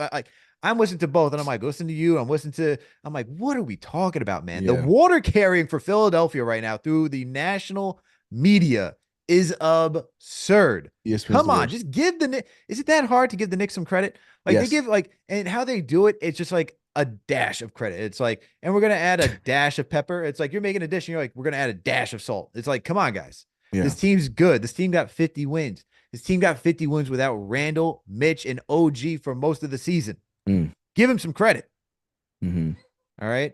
Facts. Yeah, and throw a CK just like emoji. Throw a CK emoji for them. doing a phenomenal job on the play-by-play as well. Make sure to do that as well. Appreciate y'all. Yeah, I need to get that put him in the trunk soundbite for game 5. I'm ready. I'm hitting that soundbite. Put him in the trunk. I put him in. I need it. We're gonna get it. Put him in the why? Put him in the why. trunk. I'm gonna get it. But yeah, no. Look, man. Like I say it all the time. Like it's the chat that makes it anything. I have a good time because the chat's in it the same way. Knicks fans are the best, bro. Knicks fans are the best. Absolutely, man. There's nobody like us, man. That's why we are who we are. I mean, the passion, the love for this team, it is unmatched. Okay, absolutely unmatched. And here, if you want, Burks emotes, I'm sorry, I just keep seeing random Burks emotes. Let's not put him in the trunk. That's a Burks. We don't need the Burks brick emoji. I'm saying put him in the trunk. Oh man. Hold on. So anyway, I want the people to see this as well, guys, because look, CP did take, as he called, the Iron Horse down to Philadelphia. That's what he called it. He said he got on the Iron Horse to get down to Philadelphia today. And I'm like, okay, man, if that's what you want to call the train by, I guess that's what you can call the train by. So anyway, I decided to have a little fun because CP himself likes to call himself the conductor. Okay, he likes to call himself you're showing the conductor. All right, so Gambit, if you can go into the chat and show the conductor that is CP, that would be great. All right, that would be great. And for the people at home who have not seen this, CP posted himself in front of the Amtrak, taking it all the way down to Philadelphia. So if you want to start there first, we can do that too. We can start off with CP's photo going on the Amtrak. All right, I sent that as well. You can go into the squad chat, Gambit, to pull up the first one, and we can see CP here going on the train, and him and the Knicks chick were enjoying what looks like a nice cup of coffee or whatever, or tea, in or tea. All right, I mean, CP himself says he only drinks tea. He doesn't really drink coffee like that. Okay, so tea. Is that an island thing? Because I drink tea too. I drink coffee, but I drink a lot more tea than coffee. It might be interesting. My wife, who is also Jamaican, she likes to drink more tea than coffee as well. So I guess it is, man. It might be an island thing, man. Might be an island thing. But here you go. Here's CP, in front of the train. So we have to make sure that we know he took the train today. All right. CP just couldn't just get on the train and just go live. We had to make sure there's a photo of him getting on the train. So there he is by the train. Look at him. Look at him. Look at this guy. Decked out, ready to go. Same suit that we saw him on national television. But this guy is known as the conductor of KFTV. That's what he likes to go by. All right. And so then I had to properly respond with him being a conductor. And so here we go with CP being the conductor, because this is CP right here. You see, look at him. He's got the conductor hat on. He's got the outfit going on. He's smiling. He's greeting everybody. He's greeting all the Knicks fans that are going all aboard down to Philadelphia to make sure to root for the New York Knicks, to witness the game for victory. So here we are with CP, the franchise, being the conductor, as he likes to claim himself. TM, I'm going to ask you from this too. I just have to ask, could you make this an emoji? We need this as a KFTV emoji, because when put CP it on says a t-shirt, the conductor, put it on a t-shirt. Put it on a t-shirt, make it an emote. We got to make it an emote. We got to make emote. Yeah. This is what we got to do, man. This is what we got to do. We got to make CP the conductor emoji. That's what we need next, because every time he's like, I'm the conductor. It's like, here you go. There's the conductor himself. All right. Because we'd be playing Indiana or Milwaukee. All right, so he's not going to use the train thing. He wouldn't be saying nothing like that. So, damn. No. Let me tell you something. If for the next round, let's say Knicks close out game 5, they're going to the second round. This will just be the season of CP going on not his preferred destinations. I'm sure he would love to have gone down to Miami, somewhere sunny with palm trees. There, there's a pool and all that stuff. I mean, he's going to go from now Philadelphia, making sure that he leaves with, no scars, because we know how Philly fans are. And let's say he has to then go out to Milwaukee or Indiana. Yeah, man. What is the food that's out there? I mean, I guess just barbecue. Gonna ask. Yeah, is it barbecue? Do we have an answer? I'm so curious. Like Milwaukee, I know they're cheese, right? Yeah. What is Indiana like? I know they got race cars, but what does that mean? Hot dogs. So CP becomes a cheese connoisseur if he goes out to Wisconsin. I guess that's the deal, huh? And so if he goes out to Indiana, was he just going to be eating hay? I guess. Hey, subscribe to CP's second channel. CP's food reviews, man. Eating with CP. Yeah, we're gonna have CP as the next Keith Lee out here. You know what I mean? Right. I'm gonna give it a scale on 1 through 10. Yeah. I love zooming, so I'll edit his videos. I'll zoom right into his face. Okay. That's so funny. Corn. Yeah, that's what they said. Low said corn, ... cornbread. All right. Cornbread, hot dogs. Cornbread. Hey, man, cornbread with some barbecue is good. Eric. What did you say? Hey, motor oil and engine grease. That's what they get in Indiana. Motor oil and engine grease. Good God. Coal and crude oil. Sheesh. Oh, Indiana. CP, just don't get the pizza while you're out in Indiana, Facts. please. Facts. Yeah. Please. Yeah. And look, Indiana, they're going against Dameless and Giannisless Bucks team today, so that should be interesting as well. I'm excited to see that. Oh, wow. Okay, so we got another thing. All right, Gambo, let's pull up this stuff from Ian Begley. Let's see. Ian Begley had a tweet about, let's see what it is. Let's see if I can open this up. We were having fun too. Here we go. Yeah, here we go. All right, so here's what Joel Embiid had to say after losing at his home court, the Wells Fargo Arena. According to Ian Begley, this is, and I'm quoting it, Joel Embiid on large amount of Knicks fans at Wells Fargo today. Disappointing. I love our fans. Think it's unfortunate, and I'm not calling them out, but it is disappointing. Obviously, you got a lot of Knicks fans, and they're down the road, and I've never seen it. And I've been here for 10 years. Yeah, it kind of pisses me off, especially because Philly is considered a sports town. They've always shown up, and I don't think that should happen. Yeah, it's not okay. I thought this was going a different way. Oh, yeah. I like that. Well, he is crying.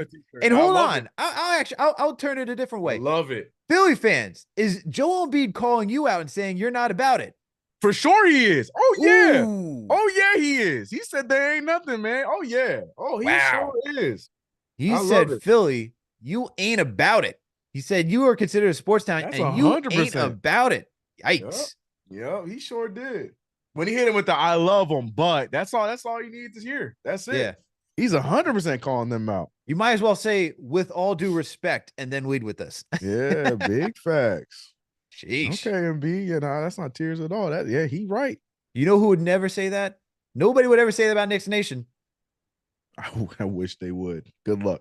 Good luck. Never hear that about Knicks Nation. All right. Back to the super chats. We got King Matthew. Shout out to you for being a franchise channel member for the $10 super chat. He said, sent them Philly cheesesteaks back to Kensington after we win. Yes, sir. The Philly fan that wearing that shirt, bad things happen in Philadelphia. He was so right about Philly. Yo, Knicks I saw that shirt. I saw that bad too. things do happen in Philly. They're called. Yeah, in fact, I was just saying that's the safest merch that you can get for this series as a Philly fan. That's the safest merch because it can work both ways. Like, it really if does. They won, bad things happen in Philadelphia. Like, it's bad for us. But if they lost, it's like, well, bad things happen in Philadelphia. We took it out. So, like, it's the safest. A double entendre, merch. if you will. Yeah, facts. So I was like, yo, respect to him because he got his money worth on that shirt because it works both ways. Good for him. Yeah, my goodness. I saw that too. Where's Meek Mill? How is he feeling after this? I would like to know. Is he still ringing the bell? Let's see. We got Rudy V. Shout out to you for being a franchise channel member for the $5 super chat. He said, shout out to OG playing Embiid. Super tough. The man can guard 1 through 5. Facts. That is facts. We got Genergy for the $2 super chat. Shout out to you for being a franchise channel member. This win is for Mitch. Let's effing go, Knicks. See you Tuesday. Absolutely. This was for Mitch, man. I tweeted that earlier today. I said, when I saw Mitch wasn't in for this game, I said, this is personal. Philly made it personal, man. This game was for Mitch, indeed. I mean, you took him out on a dirty play, and it's not just pulling him while he's going up for a dunk. It's the rolling on the ankle. It's the hitting on the back. It's all those things. It's hitting him in the sweet spot where you shouldn't be doing that. All right. Like all those dirty tricks just so you can get an upper hand. That's not what MVPs do, man. That's not, Kobe would be disappointed. MJ wouldn't be doing anything like that. You know what I mean? Like these guys are like, yo, I'll let my game do my talking. I don't have to resort to cheap tricks. But hey, if that's who Embiid is, man, that's who Embiid is. And that's why I've lost a lot of respect for him for doing that type of stuff. Tragic, man. I like that. We got King Matthews with another $5 super chat. Shout out to you. He says, plus, I've been recruiting Knicks fans to join the show since they are Knicks fans here in Maryland, but they don't know the show. KnicksFanTV on top. Shout out to you, Kings Matthew, for repping the show and always promoting it. We really appreciate it. Shout out to Fred McRae for the $5 super chat. He said, love the adjustment by Tiz, putting OG on Embiid. Had that boy in the trunk. Straight jail. Let's go, Knicks. Those are facts. We got BB Shark 99 with the $5 super chat. Shout out to you for being a franchise channel member as well. He said, Knicks in 5, pack up the foul merchant, family show, Embiid. That's a fact, man. I was screaming that word every time he was on the TV, man. And can we talk about him being a foul merchant? Because this guy is just, I love how they're like, oh, Brunson, he loves to, be a foul merchant. What is Embiid? The man literally played with James Harden for what? A season and a half, and learned the entire playbook on how to be like James Harden. But hey, if that's what you got to do, man, that's what you got to do. He is the ultimate foul merchant. Did you see that stat though? Speaking of Embiid and Brunson fouls, like I did. Yeah, you retweeted it, right? I posted on my IG. For those who did not see it, chat, I'll tell it to you guys. So Embiid this season has 443 free throws, right? Brunson had 473. You see that, you're like, damn, Brunson had 30 more free throws than Embiid. Get this. Brunson got 473 free throws in 74 games played. Embiid got 443 free throws on 38 games played. Wow. Look at that. Talk about foul merchant. I'm just saying. Damn. I'm just saying. Math don't math. The math just does not math. If we talking about Brunson being a foul merchant, like, let's be serious. The math is not mathin', as CK said. You know what we could do, though? Let's go to buy the numbers right now. So let's go to buy the numbers so that way we can look at the key stats of the game. And tonight, man, look, when you look at this matchup between the Knicks and the Sixers, I'm looking at it as you got, obviously, we know the points, 97-92 in the Knicks' favor. 52 rebounds to New York Knicks had to the Sixers 42. 19 assists for the Knicks, 23 for the Sixers. You keep going down the line. You had 11 blocks for the Knicks, 5 for the Sixers, 12 turnovers for the Knicks, 8 for the Sixers. When you look at the field goal percentage, man, 43 for the Knicks, 35 for the Sixers. They could not shoot tonight after a hot start. Both teams were shooting poorly from 3. Knicks with 26%, Sixers with 27%. Free throw disparity, man. I mean, in regards to free throw percentage, I should say, 86% for the Sixers, 62% for the Knicks. And then when you look at points in the paint, Knicks were just bodying the Sixers there, 44-32. Second chance opportunities. This is the Knicks' bread and butter, 21-8. And then fast break points. Like I said, Josh Hart was just not in it tonight. He's usually the guy that leads in that leads the Knicks in that category. Yeah. Philly outbeat the Knicks in the fast break points by 18-12. So the biggest takeaway for me is the rebounding, as always, because 52-42 to have that 10-point swing, man, that is huge for the Knicks, because I've been saying it this entire week, is that the Knicks are going to win these games if they can continue to out-rebound the Sixers. The one game that they lost, they did not out-rebound the Sixers. So as long as the Knicks are able to create second chance opportunities and prevent the Sixers from getting their own second chance opportunities, the Knicks are going to be in a prime position to win this series. What is your biggest takeaway from this game? So, yeah, I like rebounds a lot. But my favorite to always look at, especially with our defense, I'm looking at the field goal percentage differential. The Philadelphia 76ers, who are a very solid scoring team in the regular season, in this game, again, we talk about it, Alex. We said it so many times. We're missing a lot of guys. They have their main 2 scorers. They also in this game, Tobias Harris, even though it wasn't great, he had a better scoring night tonight. Oubre had a better scoring night tonight. All these guys were doing what they're supposed to do, and they still shot 35% from the field. You know what I'm saying? Like 43 to their 35% with a full team. That's a huge, huge difference for me, because I for this team, defense creates our offense. And I feel like when you're seeing this team only shooting a measly 35.4%, that means that the Knicks did a great job defensively and gave themselves the opportunity to win this game. So my choice was the field goal percentages between the two teams. That's a good choice as well. That's absolutely a good choice as well. And key stats of the night is brought to you by Underdog Fantasy. Make sure to support our sponsor, Underdog Fantasy. Use that promo code KFTV to get up to a $100 match on your first deposit, up to $100. So for all of you at home that don't know about Underdog Fantasy, I love the app. I love using it. If you want to just, put down some money on the line and just say, hey, I know basketball, this is your chance to do it. You can choose from the pick'ems. You can choose any players. You just got to choose at least 2 players on 2 different teams, and all you have to do is choose higher or lower on whatever statistical category they give you. It can be rebounds, points. It could be a combination of all of those points, rebounds, and assists, and so forth. They even break it up by quarters and there. So you can do any of that, especially for NBA. And the cool thing is that when all seasons are going for not, I should say all sports are going, like NFL, MLB, hockey, basketball, even golf, you can mix and match all players from all different sports and make your ticket that way too, and still choose the higher or lower for all statistical categories. There's also the draft component. We've taken a little stop on that. And I wonder why. I wonder if it's because I've been winning and CP does not want that to happen anymore and just keep giving me free lunch money. So, hey, man, I would like for the drafts to get back and going, but there's another component of that as well. You could do drafts. You could just invite your friends and put some friendly wager to get some lunch money. That's been fun, too. So make sure to support our sponsor, Underdog Fantasy. Use that promo code KFTV to get up to a $100 match on your first deposit. All right. Let's get back to some of these super chats, and we got your super chats rolling in, man. We got them rolling in. We got Hasi L with the $5 super chat. I'm sorry if I mispronounced your name. It's Body Bag Brunson came with the shovel today, bumping Onyx. Onyx's. This is the way we talk. This is the way we walk in New York. I'm not sure about that one. Yes. But, okay. Yeah. Good one. All right. Shout out to you for the $5 super chat. We got Terry Cal with the $2 super chat. He says, "Where's Paul Reed? Got any more quotes?" It ain't so easy, Paul Reed. Hey, man, I thought this was the easy matchup. I thought this was going to be a cakewalk for you guys. And that's why I've been calling him.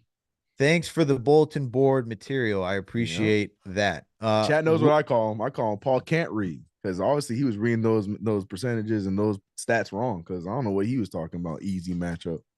Paul Can't read. Easy matchup, man. Good God. Not even being a factor in this series, man. He's not even averaging his season average of 4 points. He got nothing today. Man, missing just got one block, but that was it, man. One block, one rebound, played 4 minutes. I guess he did match the minutes to his points. So there you go, Paul Reed. You're doing a good job, I guess. Kudos to you. Rory Campbell, shout out to you for the $2 super chat. He said, traveling back from Philly, aka MSG South. I guess every place is just MSG now, because that's just how well Knicks fans travel, whether it's in Florida, California, no matter where it is. Knicks fans are there and plentiful because that's just how we do, man. We're not a fair weather fan base. We're always there. So once again, any fan base that thinks we're just showing up for the playoffs, that is hilarious, because after what we've been through, we are certainly happy to be here. We always tap in every single season to see what happens. Look, man, we were supporting guys like Frank Ntilikina, Moutier, Alonzo Trier. We support a lot of guys, man. We support a lot of guys along. Clay Anthony early even. We've supported a lot of players, so we are more than tuned in and tapped into this team, man. We know what it's all about. Shout out to Terry Cal for another $2 super chat. He said they gonna fold, no Hart.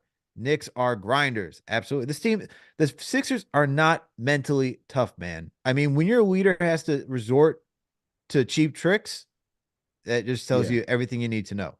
Shout out to Chuck D again for a $5 super chat. And shout out to you, Chuck, for being a franchise channel member as well and always rocking with us. There will be a train load of Hall of Famers in Galveston after this round. Josh Hart is 21C Dennis Rodman. Deuce, OG, Dante Precious were like piranhas. They were, man. I mean, the hustle and the grit for rebounds today is just, that's what separates this team from anybody else, man. They are just locked in for all 48 minutes and then some if it has to go that distance. Shout out to Eric Horn for a $5 super chat. He says, when I saw CP on the first shot, I knew we were going to win. Hey, man. ABC knows. ABC knows what it's all about, man. ABC knows where Knicks fans are and where it's popping. Shout out to Chuck D. Shout out to you for being a franchise channel member for 15 months. He says, facts. We can get into Wells Fargo. Philly fans can't get past Trenton. Yikes. Woo. And then we got shout out to Trevin Cash for the $10 super chat. He says, does Dr. J have a statue? That's the problem with Philly, and our legends show up to the game. Facts. Woo. Man, did you see they were all there? It wasn't the same.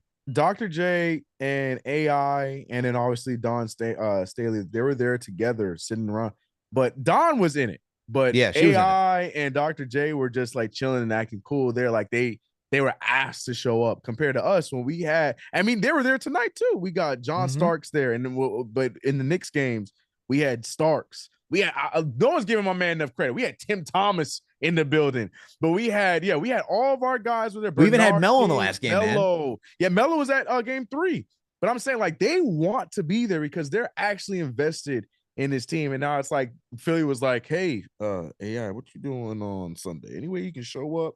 Because you could tell that it looked like they were paid to show up in there. It's just not They the were just same chilling. It's like energy. it was just like another day, man. It's just a night. Yeah, they're just family event. Like, come watch the game, whatever. But the Knicks former players are invested because it's a family, man. We all want to see this team get to that next step. Like, those were guys that were that building blocks to where we are right now. Why the fan base is what it is. Why we have the Chuck D still here following along, loving this team. Why we have the young fans that are following along this team because Carmelo Anthony, like those guys they built the path to where we are right now. So it's just different with New York, man. It's just different. You can bring in guys that played there that were great. That's fun. That's fine, whatever. But you can tell they're not as invested as John Starks and our guys who are away and home games, making sure that this team is handling business. And that's why I say I love being a part of this fan base, man. I don't care if I'm all the way out here in Cali or if I'm back home with my family in New York. Like, it's just like this fan base is just undefeated, man. Undefeated. I mean, you can even go to even this channel, look at CP from when he started it, man. It was Frank Ntilikina and those draft picks. You know what I mean? Right there with him. Yep. Celebrating Kevin Knox. You're right. You're 100%. So, look, this is just who we are as a fan base, and that's why this ain't fake, man. This is all real. This is all love for the team. And look, for guys like Melo Starks, anybody who's been on the Knicks, they know the challenge of playing in the Mecca for one of the most well-known franchises. And look, one of the original two that have not moved, right? It's between Boston and the Knicks that have been in the same location since their inception. The two originals. And so all that history, it's just piled up, man. And you just feel the love for this team, especially when they're doing well. It's insane. I mean, look at the Garden, the first 2 games compared to Wells Fargo. Even when the Sixers won in game 3, the energy was not even close. It's not even a 10th of what MSG was like. That just tells you what Knicks Nation is all about, man. This is just the beginning, too. Like, this ain't even our final form. You fact, forget man. 30 is not playing. Like, this isn't even our final form, y'all. And we still out here doing our thing. Love this team, man. Yeah, man. Absolutely love this team. All right, we're about to wrap up in a bit. CK, I guess another question for you, man. I want your thoughts on this. What's up? We think so with Mitchell Robinson, the injury still being murky, right?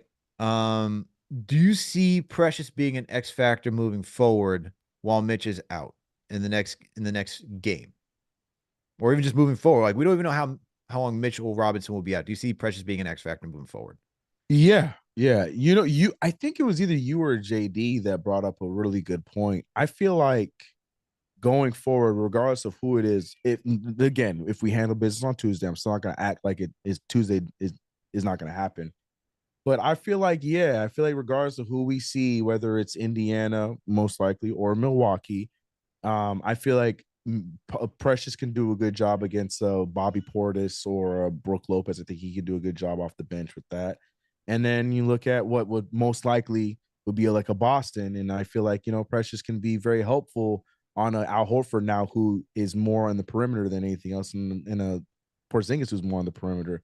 I think Precious Achiuwa in a Knicks jersey has shown that he's a lot more gritty than what people knew him as a Miami Heat or a Toronto Raptor. I think he is just as important, and he's a good piece for us and a good role player for us in the absence of Mitchell Robinson. Hopefully we don't have to be that far without Mitchell Robinson. I'm talking about Eastern Conference. Like, I'm hoping like we have Mitchell Robinson at some point next round. But yeah, I think Precious Achiuwa tonight, you saw him, as we talked about and joked about with the points, we saw him struggle a little bit offensively, but defensively he never wavered. And I think that's the biggest key with him, because he's guarding a former MVP in Joel Embiid. And I thought in the instances where it wasn't OG, he did a great job. So if you can handle OG, I'm not tripping if you guard Miles Turner. You know what I mean? I'm not tripping if you're guarding Isaiah Jackson. You know what I mean? Or I'm not sure if you're guarding Bobby Portis. Like, if you can handle Joel Embiid, and he did a really good job tonight, and hopefully we'll see how he does on Tuesday. Yeah, I think Precious Achiuwa, I think he's bought in, like the names we mentioned with those former Knicks. I think he's bought in on the Kool-Aid of New York Knicks winning, that he's gonna give his whole heart when he's out there playing. So yeah, I would definitely think Precious Achiuwa is going to step up to the plate with for however long we lose Mitchell Robinson for sure. A shout out to a Big Surge in the chat. He said Pikachu is a secret weapon. Well, I love that. Pikachu. For Precious, you know, I agree with you moving forward. The other matchups is not as intimidating as Joel Embiid, the reigning MVP, right? Right. And he just needs to get back to that form, man. His midseason form from those first 5 games were rough, but then he really figured it out. And I think it's just nerves, man. I really think it's just nerves when you're put in a position where the way that this team is constructed, it's that everyone's just got to do their jobs and focus on their jobs. And Brunson will do his, Dante will do his, Josh Hart will do his, and it's like I can understand that if your role is in this case so critical because it is going against Embiid and being that post and rim protection that Tom Thibodeau needs on his defense. That's a lot of pressure, man. That's no easy task. So I can understand why he's if he's got a little bit of the jitters and why you're seeing him miss bunnies around the rim, right? You're now being, after not playing in the first 2 games, you're now asked to be essentially a swing, right? Like you're supposed to be like a momentum swing in this series now. And I can understand that can be a little nerve-wracking. But you saw that he calmed in the fourth quarter. I think after that and playing solo, then that will transfer over into the next game if he does play in. I think he should be getting some minutes, man, just because I think if you want, I know Tibbs wants to go with an 8-man rotation. I think, and I could understand why he started off the series saying, Precious and Embiid just doesn't seem like a good match, just like physically, right? Height and weight wise. But Precious has shown these past 2 games that he can hold his own.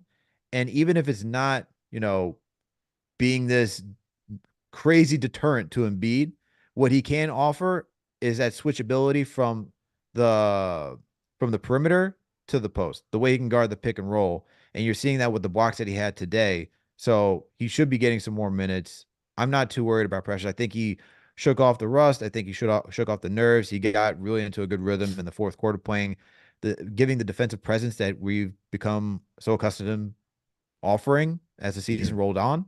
So I think he'll be fine as we continue if Mitch does have to miss some extended time. All right, go to read these super chats and then we'll close out the show. We got Kareem Alston Rosales with the $5 super chat. Shout out to you for being a franchise channel. We said I wouldn't take Embiid on the Knicks even if they paid us next year. Yeah, man. I honestly, and I want to know your thought. I guess I'll ask you on your thoughts about this, CK. Like after doing that dirty play to Mitchell Robinson, and it's so funny how Sixers fans are like trying to compare that to Dante, tackling two totally different things. One's airborne, much more dangerous than. I mean, wrestling is a sport, by the way. Outside of WWE, there's an actual sport where you could do a takedown like that, and someone could walk away fine. Like two totally different things. Yeah. It's. I don't even want to get into that. Actually, I don't even want to entertain that Philadelphia Sixers fans idea. But anyway, don't do that. Yeah. With the thought, with seeing what Embiid did to Mitch, I don't see how the Knicks could even make that pursuit for Embiid for doing something of that nature because that character just doesn't fit what the Knicks are about. I get that he's a talent, but I don't see how they can go after that. And then, secondly, if you're another NBA player, if you're just another player in the league, right? That's a star. I'm going to say star because role players can't be beggars and choosers, right? They can't necessarily be picking what team they're going to play for. But if you're a star and you saw what Embiid did, wouldn't you want to stay away from that just because of the bad vibes or like the perception of what Embiid is now as like, this is what you have to do to win. Is this what you're going to do if I'm here too? Like, I don't know if if I were a player, I wouldn't really rock with that if I was a star. So what are your thoughts on those two things? So first, to the first question about him coming to the Knicks, I think it's still a very big possibility because of the relationship with Randall and even Brunson. Because like I feel like we talked Even about. though, and I'm sorry to cut you off, even though you just I know attacked what you're one gonna of say. their one of their guys, that's Yeah, crazy. no, I know what you're saying, but you could even see throughout this entire game, like even this was past the elbow where Brunson was like, "What was that about?" They have this entire series. It's been like a healthy competition type of dialogue between the two of them. Brunson and him, you've seen them talk, but you'll see them smile after. So it's not like a beef. It's more of like a competition between homies kind of thing between the two of them. So I feel like as long as the relationship between your star guys on the Knicks is healthy, and you know he's homies with Randall, and who might be a part of the trade if that happens, but he's also pretty close with Brunson. I feel like the rest of it just falls in place as long as the star guys support him. Then it can work if we go that route. Again, I'm just strictly talking on if that happens. If they're cool with it, then I'm sure they'll be fine. As far as the being on the same team or something like that, it's the Lowry thing. You know what I mean? As long as you're on his side, it's whatever because you're winning. And to be real, if you're Embiid's doing this because he doesn't have the help. Yeah, he has Maxey, but you know, he's trying to do what he can against a team that is beating them injured. So he's doing whatever he can to get whatever he can because he refuses to go down another season. I had Ben Simmons and I couldn't win.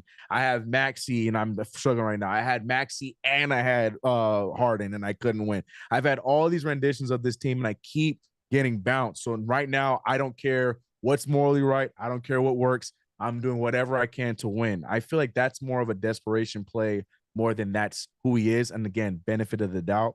I feel like if he comes to this team and he has a Brunson, he has a Randall, if they're on the same team still, I don't think he's going to do that kind of stuff on a regular basis because he knows he has guys that he can rely on. This is not me. I just wanted to be no chat. This is not me asking for him to come. I'm just being realistic with the situation. I do think that it is still something that the Knicks would be interested in if Brunson or Randall give it the green light. Like, yeah, if this is a trade we can get done, bring him over here. I definitely think that they would still entertain it. Now, will Knicks fans? It's gonna take some time for Knicks fans, you and me included, to be like, because I guarantee that I already know how that Knicks fan TV stream or that CK2K stream or or the NBA report. I already know how those streams gonna be. We're gonna be like, Embiid's a Knick, but why? That's gonna be the conversation. But why? Yeah, but why is this happening? But as long as the main guys are cool with it, I feel like everyone else is gonna be fine with it. So to be honest, I still think it might be something entertaining, but I don't think it's gonna happen. But if Embiid gets bounced this round, Embiid's gonna want out. And outside of the Knicks, where is he going? Again, that's an off-season conversation. But to simply answer your question, I don't think as much as I would love to say it as from a fan perspective, that's out of the question. I don't think so. I think relationships matter more, and I think Embiid would want to try and make it work over here. Fair points, man. Fair points. All right. That's my thought. No, I hear you. Those are fair points, man. Those are fair points. All right. Last few super chats, and we're going to wrap up out of here and get out of here. All right. Let's see. Whoa, just lost it for a second. Whoa, screen's now. All right, there we go. All right. The DJ Edsy, shout out to you for the £5 pound. I saw chat say send them to Detroit. Send them to Detroit. That's hilarious. Sorry. That's great. It's all good. Shout out to DJ Edsy for the £5. $5. Is it? Yeah, it's £5. All right, for £5, I guess. Milk and 2 sugars, please. OG really threw a spanner in the works for Embiid in the 4th. Yeah. Shout out to DJ Edsy. Shout out to Big Mike for the $2 super chat and for you for being a franchise channel member. ABC, another Brunson classic. Wow, I like that. I like that a lot. Shout out to DJ Tiger for the $2 super chat. And then shout out to Just Call Me Damn for the $5 super chat and for being a franchise channel member. Shout out to the squad. The series has provided 2 of the greatest games in Knicks playoff history. Let's close out on Tuesday. That's a fact, man. That's a fact. And wow, what a series it has been. The New York Knicks defeated The New York Knicks have defeated the Philadelphia 76ers 97-92 to go up 3-1 on the series. Next game will be on Tuesday for an opportunity for them being the New York Knicks, to close it out in 5. Knicks in 5 as CK points to his whiteboard. Or aren't you 2K TV? Shout out to 2K TV for No. We did it. We did it. No, he came back in. He called. He said, "My bad." No, we did it. The 2K TV. It's done. No, you're still 2K TV. Don't worry, chat. But shout out to Knicks Nation. Shout out to all you for tuning for another KFTV post-game live. Knicks win, man, 97-92. Shout out to everybody that tuned in with us. We got up to 3,200 people in the chat today. And shout out to all the franchise channel members for being in here with us. Shout out to TM for being the chief mod in operation. Shout out to all the mods as well. The Shells is in here. We see you. Shout out to Eric Garcia. We shout out to 2 Lifted for being franchise channel members. Shout out to E. Gibson for being a franchise channel member as well. Throw another hashtag PE for Chuck D, who's also in the chat. We got Xavier Marshall in here as well. Shout out to all of you. Shout out to John Talento, my 2 cents. Shout out to KG7 Full. Shout out to you, my guy, for always being here. Shout out for being a regular. Who else we got in here? Shout out to Nick Up. Shout out to Nick's Primes, man. Shout out to all you, man. Shout out to C. Shout out to Jay Will for feeding our algorithm. Appreciate you, Jay Will. We saw you. Appreciate you feeding the algorithm. Jay Will, man. Shout out to Jay Will. Shout out. Shout out to Barbara Carroll. She's always in here as well. Shout out to who else we got in here, right? Come on. We got Gabe Time in here. Johnny 4481. Shout out to you as well. Shout out to Daquan Tillery. All right. We got Muhammad Mustafa in here as well. Shout out to all you guys.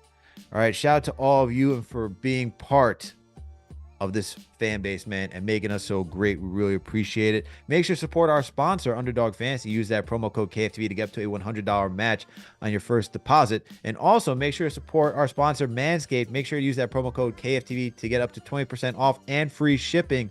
Also, make sure to hit that thumbs up button for your boys. Make sure to subscribe to the channel if you haven't already done so, all right? We got the content on top of content on top of content coming, all right? So make sure to stay tuned in and locked in as we keep providing you, Knicks Nation, with all the coverage that you need about this team. Also, make sure to go over to KnicksFanTV.com. We got a bunch of great writers over there. You can get Remy's recaps. You can get Jeff's articles. Check it up on the team. There's a lot of great authors over there, so make sure to go check them out as well. And salute to everybody for tuning in for another show. All right, everyone. We'll catch you later. Remember, tune in. CP will be on later to take your calls. Sorry that the Discord wasn't working today. We really wanted to take your calls. So if you do want to get your takes off, CP will be live later today. Make sure to go tap in then. But we appreciate you. We out.